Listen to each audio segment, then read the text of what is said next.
dia, ontem o sindicato teve uma reunião aqui para explicar um pouquinho sobre as inconsistências que foram encontradas na reforma da Previdência apresentada pelo governo Adiló e Paula Iores. Eu gostaria que tu explicasse um pouquinho o que é uma inconsistência.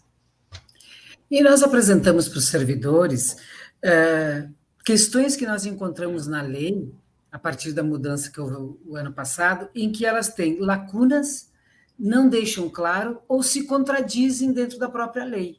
Então, um artigo diz uma coisa, o outro diz outra, ou quando os artigos foram suprimidos alguns aspectos e ele ficou sem a informação completa, dando dúvidas ou impedindo que o cálculo da Previdência, que o cálculo para as aposentadorias seja feito de forma correta. Então, não é uma ilegalidade só em alguns aspectos, é também uma ilegalidade, mas em outros é assim, erros formais que mostra que foi feita uma lei às pressas, que não levou em conta o que estava previsto na 241, ela devia ter sido toda ela reorganizada para não permitir que houvesse qualquer dúvida sobre o direito.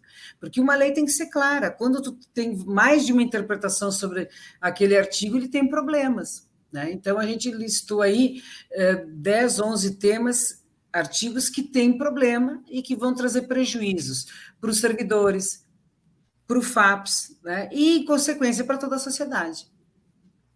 Certo. Tem uma dessas leis que é possível, inclusive, gerar um colapso no FAPES. Como é que lei é essa? Como é que isso funciona? Porque a gente já entendeu que tem alguns servidores que já estão até buscando sua aposentadoria a partir daí. O que então aconteceu com isso? Nós tínhamos a Lei 241, que é a lei que legisla, é uma lei complementar, né? Ela é de 2005, e ela sofreu algumas alterações, mas ela é a base para todo o nosso sistema de previdência. Então, ela fala de como a gente se aposenta voluntariamente, as pensões, enfim, tudo isso. Com a mudança da 103, da emenda constitucional 103, o Executivo encaminhou essa lei complementar 716, que foi promulgada no final de dezembro. Ela emendou essa lei 241. Então, na hora de fazer as emendas, por exemplo, no artigo 23, fala sobre aposentadoria voluntária e diz que para a gente se aposentar voluntariamente, né, neste período, agora, nós nos aposentaríamos como com as mesmas regras, que eram como aos 60 anos e 30 mulheres, 60 anos e 35 os homens e 30 anos e 55 as mulheres. E também com 65 o homem e 60 anos a mulher, com os proventos proporcionais ao tempo de contribuição. Né? Então, eram as regras que existiam pela Constituição anterior, que foram aqui transcritas. Nessa lei agora, o que eles fizeram? Eles revogaram esses dois incisos que davam a idade mínima e o tempo para aposentadoria. E mudaram o caput do artigo, mas essa mudança do caput é válida para daqui a 2 anos, mas o artigo já foi revogado agora. Então, teoricamente, o único critério para você pedir aposentadoria voluntária são 10 anos de serviço público e 5 no cargo. O que, claro, que colapsaria qualquer sistema de previdência. Né? Então, é um erro grosseiro, mas que vai trazer prejuízos, porque a lei está em vigor. Né? E, teoricamente, as pessoas podem ir lá pedir. Ah, mas eles podem... Sim, eles podem negar, mas não tem que ter um argumento jurídico. E o argumento jurídico que eles podem utilizar pode, inclusive, inviabilizar toda a lei. Então, é uma irresponsabilidade, no mínimo, né? Então, essa eu acho que é uma inconsistência assim, grave, que cria várias interpretações e que mostra a irresponsabilidade de quem fez a lei. A partir daí também tem questões relacionadas à pensão dos servidores, né? E com isso tem a aposentadoria por invalidez, que daí assim remete para o artigo 40, né, o cálculo da aposentadoria por invalidez, só que o artigo 40 da Constituição Federal não trata disso. Então, ele trata então foi direcionada para uma lei que não trata uma lei para a Constituição Federal que não trata disso. Então, mais uma vez, hoje se tu quiser te aposentar por incapacidade, né, no serviço, por aquilo que a gente chama de invalidez, não tem como calcular teu provento. É um problema para o Outra servidor. brecha, outra brecha que tu referiu hoje foi a respeito dos servidores aposentados e sobre a contribuição até o teto de gastos, né? Como seria isso? Os servidores aposentados ficou uma coisa engraçada. Toda a reforma, a prefeitura apresentou vários argumentos, mas o principal deles era que eles queriam abrir espaço fiscal, né, para não ter uma contribuição tão elevada patronal. Aí eles conseguiram criar uma tabela progressiva para os servidores ativos e inativos. Muito bem. Só que eles não revogaram o artigo da Lei 241, onde fala que a prefeitura tem que contribuir de forma escalonada. Ele continua em vigor. Então, nós vamos contribuir mais, nós, e a prefeitura não vai deixar de contribuir, pelo menos pelo que está no escopo da lei. Então, o grande objetivo que eles queriam também não vão conseguir. Aí, nos aposentados, lá no artigo 42, falam do pagamento dos aposentados, que até o teto da Previdência paga 14%, descontando o padrão 1 da 409, que é 2.080, então, menos isso, e aí aplica 14%. Só que no artigo 70 da mesma lei diz que aposentados até o teto da Previdência não pagam, são isentos. Qual é dos dois artigos que a prefeitura vai usar? Ou melhor, o FAPES vai usar? Então, veja que os dois estão ali, os dois estão em vigor, né? Um contradiz o outro, então fica com o mais favorável ao servidor ou o mais favorável ao FAPES, quer dizer, não dá para ter uma lei, né, que tem um artigo que diz uma coisa, outro que diz outra. Né? Certo. Então, que se atribui todas essas inconsistências que apareceram aí, né, que o sindicato identificou, se atribui a quê? Olha, afinal, foi criada uma comissão, né, Silvana? Foi criada uma comissão, se estudou bastante, sugeriu bastante coisa também. O sindicato, desde o início, tem discutiu com a categoria, fez material, fez live, né? Chamou, inclusive, o presidente do IPAM em vários momentos. Todos nós sabíamos que, a partir da 103, né, haveria uma mudança, né, alguma forma de alteração. Embora a gente sempre tenha denunciado que a emenda constitucional 103 foi muito, muito, muito perversa.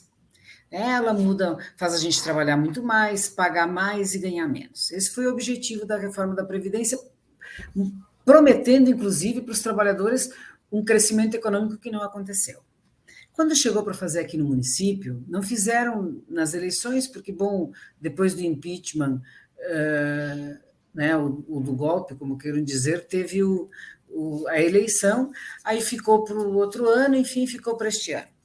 Nós, desde o início, dizíamos para o governo, nós temos problemas no FAPES, mas a lei que regulamenta, inclusive, a reforma e que depois tem a regulamentação do Ministério da Previdência, estabelece que a última questão a ser tomada é a mudança dos critérios de aposentadoria, que primeiro vem questões administrativas, a criação de um fundo garantidor, a vinculação de receitas, né, a busca de alternativas para reduzir o passivo atuarial. Nós apresentamos propostas para todos esses itens antes de chegar na reforma. A prefeitura não levou nada em consideração. Disse que vai criar um fundo garantidor, mas não disse quanto. Disse que, né, enfim, inclusive distorceram as propostas do sindicato. O que mais me deixa triste é de que, durante toda a discussão da reforma da Previdência, a maior parte do tempo, o governo e o prefeito, inclusive nas lives, utilizava para atacar o sindicato, para desmerecer o trabalho que a gente fazia, ou desqualificar as nossas propostas, né, acusando, inclusive, de que tinha gente que ganhava 40 mil reais e que estava incitando a categoria. Nenhum de nós aqui ganha isso, né? Nem eu e nem os outros. Enfim, sempre desqualificando as nossas intervenções, dizendo que estava aberto ao diálogo, desde que o diálogo fosse concordar com eles, que é o que eles fazem em todas as áreas, né? Vocês podem ver que Caxias vive a lei do silêncio. Só é beneficiado quem concorda. Quem não concorda fica alijado de qualquer processo decisório. Então, o processo de reforma da Previdência, por mais que nós tentássemos explicar que tinha problemas, que tinha inconsistências, não fomos levados a sério. Procuramos a Câmara no mesmo intuito. Fizemos uma série de emendas. Inclusive, tem um artigo que a gente fez uma emenda e explicou. Não me lembro exatamente quem foram os vereadores, porque vários apresentaram emendas, né? Mas Um deles, que era de redação, acho que foi a Estela que apresentou. Eles não aceitaram. Então, tem um artigo que remete para um cálculo de aposentadoria que não existe. É um parágrafo que não existe, então não tem como calcular porque não tem esse parágrafo. A gente avisou, alertou, né? Alertou que não tinha nenhum cálculo substanciado, porque além dessas inconsistências, tem o problema do projeto em si. Não tinha nenhum cálculo da empresa contratada, que foi contratada para isso e que não apresentou, portanto, é improbidade administrativa tu pagar alguém que não faz o serviço que tu contratou. Ou não é? Porque tinha que ter aqui o impacto atuarial de todas essas medidas, e não estava no processo. Tinha que ter o impacto econômico de tudo que iria acontecer e a previsão orçamentária ou atuarial dos próximos anos, como seria a progressão do nosso fundo. Também não estava ali. Além de toda essa balbúrdia, isso é uma balbúrdia jurídica, entendeu? Eu acho que qualquer um que vai ler, ele diz, não estou entendendo. Sim, mas não dá para entender mesmo, não era para entender. Uhum. Então, tudo isso nós falamos, procuramos na Câmara, conversamos e não fomos ouvidos. Havia um pacto de silêncio e um pacto de não fazer emendas, de não aceitar nenhuma emenda. Né? Um pacto que depois se viu por que foi feito, né? As mudanças todas ali mostraram, contra os fatos não há argumento, né? A gente olha, depois da reforma, as mudanças e quem se privilegiou com algumas mudanças. Então, eu fico imaginando num tema tão importante, que foi pago, inclusive, outdoors, para dizer que a Previdência precisava de providências. Bom, se eram essas as providências que eles iam dar para a Previdência, então, por favor, né? Não é sério. Eu acho que existe pouca seriedade. Uma cidade que nem Caxias, com uma força, pujança, com tudo que tem de desenvolvido, ter aprovado um projeto dessa envergadura, na calada da noite e com tantos erros, e olha que passou por 2 comissões da casa. Então, eu fico me perguntando, e os outros projetos que não tem alguém que está cuidando com isso, como é que eles são aprovados? Bom, não é por nada que eles não aprovaram um projeto criando cargos e agora mandaram outro mudando o nome e querem dizer que isso é possível, quer dizer que isso não é possível. Quem votar a favor desse projeto também vai fazer bobagem, porque não pode apresentar sobre a mesma matéria no mesmo ano legislativo. Então, eu vejo que a interpretação que estão fazendo sobre as leis, elas não levam em conta a seriedade do cargo. Tem uma liturgia do cargo, uma seriedade para quem ocupa cargos de secretários, de CCs, que precisa ser levada em conta. Eu acho que o prefeito tem que tomar providências, sob pena de assumir completa responsabilidade sobre isso. Eu custo acreditar que o prefeito tenha conhecimento embora ele tenha sido alertado por nós, né? Uhum. Mas tem responsáveis por isso. E o prejuízo que o município teve, pagando uma assessoria e todo o trabalho, porque aqui teve gente envolvida. Quero deixar claro, não teve nenhum servidor que não fosse CC, né, que passou pelas suas mãos. Se tivesse passado, com certeza, teriam sido alertados. Porque nós temos servidores técnicos em muitas áreas. Não é por nada que tudo que é lei, projeto, enfim, passa por várias secretarias, passa pela Procuradoria do município. Esse projeto tinha que ter passado pelo Conselho do FAPS, pelo IPAM, né, pelos órgãos internos do IPAM, pelos órgãos internos da Procuradoria do município, porque era um interesse relevante. Ele mexe na vida de 11 mil pessoas, cada pessoa tem pelo menos 4, 5 pessoas na sua família. Então, é 10% da população que depende ou que, de alguma forma, é atingido por essa legislação. Que aí criou uma confusão, né? Então, daqui a 2 anos é um tipo de regra. Nesse período era para manter a regra existente, mas daí eles revogaram algumas coisas das regras existentes, ficamos como? Sem regras. Uhum. E isso é grave. E isso é muito grave. Eu só espero que, para resolver isso, a prefeitura não resolva penalizar de novo o servidor, né? Mandar um remendo qualquer que tire mais direitos dos servidores, sem nos ouvir, sem passar pelo conselho, sem discutir com todas as instâncias, né? E criar mais constrangimento. Porque nós não vamos aceitar que, para consertar isso, não se sente e não se discute o conjunto da ópera.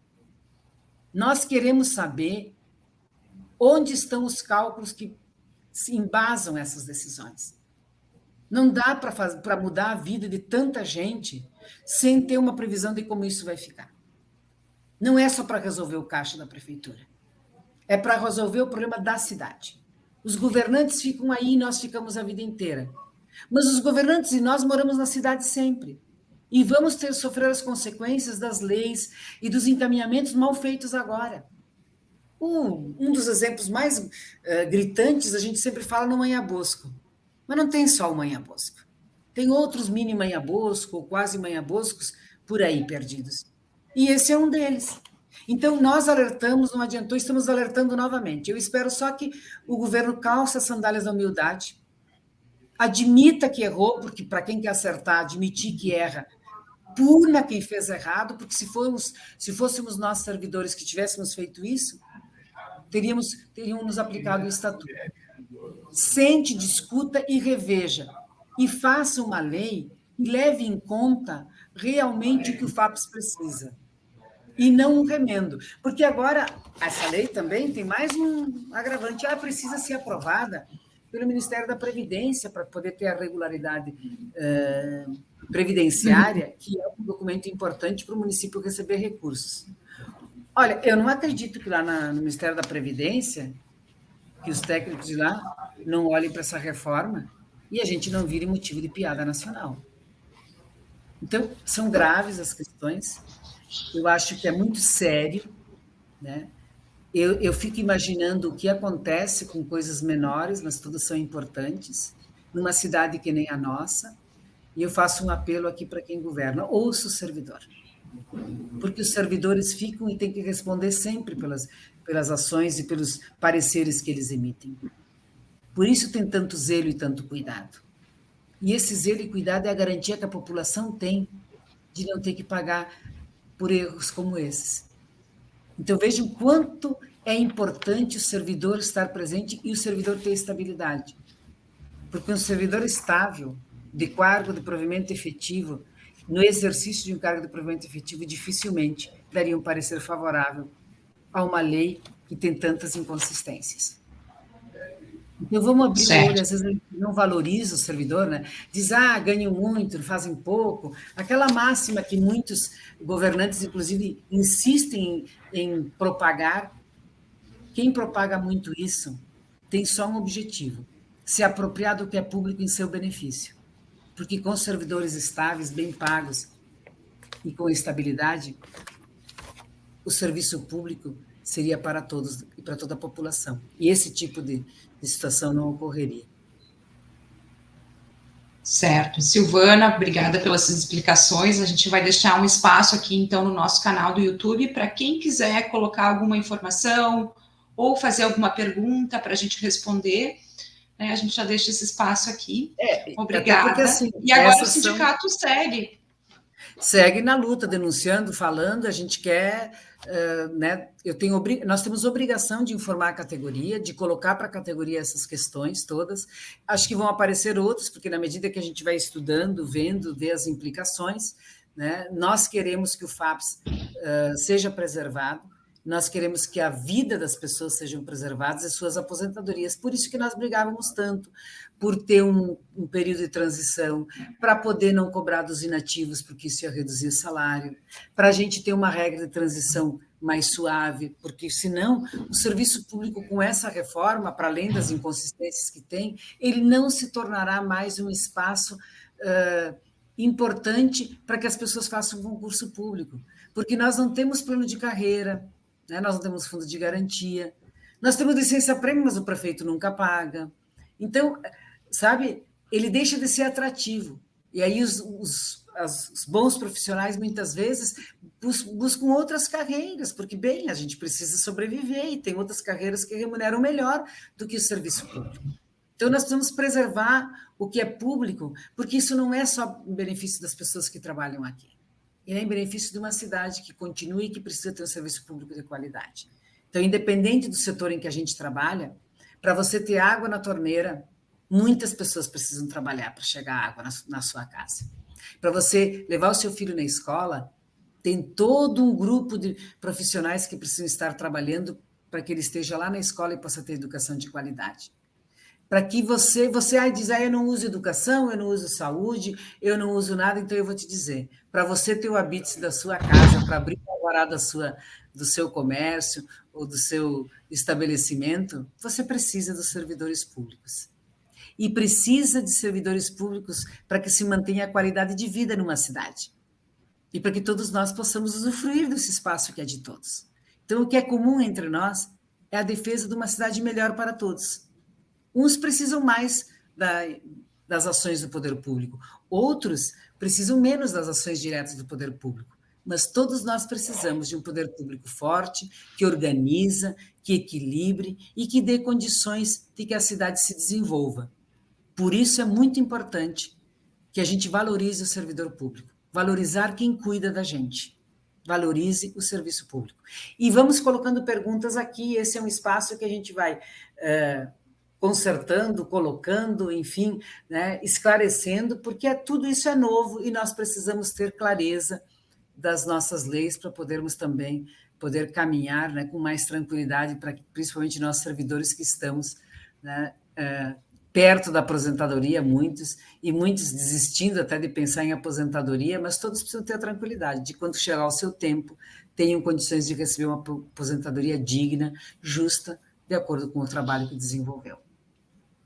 Tá certo, Silvana, muito obrigada. E na segunda-feira, dia 27, a gente retoma com o Cindy News também, já para colocar essas questões e tornar esse espaço mais interativo. Obrigada. É isso aí, vamos, dia 27, vamos voltar e estamos juntos aí para construir, e com toda a humildade, quem tiver outras ideias, outras sugestões, eu acho que não é isso, por favor, nós estamos abertos para construir uma proposta de reforma da Previdência que dê conta desse binômio, garantia da aposentadoria do servidor com dignidade e também a preservação do FAPS. É disso que nós precisamos.